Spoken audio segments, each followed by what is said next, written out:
What do you want? I need you to come out and talk to me. Leave the property now. I can't do that, man. I didn't think so. What you want, what you want, what you gonna do when Sheriff John Brown come for you? We had a criminal damage call, and it was regarding a neighbor had taken a cinder block and thrown it through his other neighbor's front windshield of a car.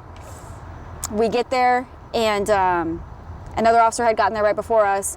He had stated over the radio that he was trying to make contact with the subject, but he was inside of his apartment and just screaming and yelling and wouldn't come out and talk to him. Open the door. You're not the proper person. Leave the property now. What's your name? What's your name? 900 Adam. Seems like he's on something. Whatever you're wearing, Hey, please leave now. I do not apologize to gentlemen. Well, we're trying to talk to you, man. On a call like that, in a lot of cases for misdemeanor crimes, we're not going to enter somebody's home to effect an arrest.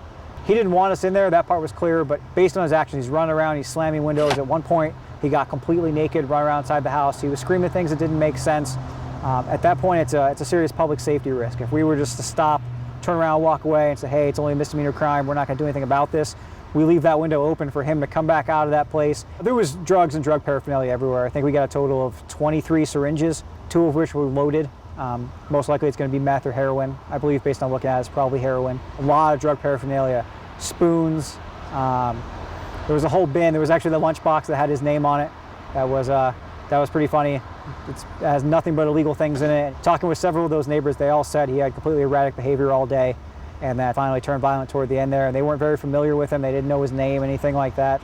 There wasn't really a rational reason for why he may have been upset at his neighbors. Try to go about it the most correct way as possible, but when he comes up to that window and poses that threat there, especially when he's getting naked and doing all sorts of other weird stuff while he knows police are outside. Hey! You can leave. I apologize. I've been Come here. Let me see your hands right now. Let me see your hands. Put your hands up in there right now. Watch yourself. Turn around. I got my Now taser. I'm an American.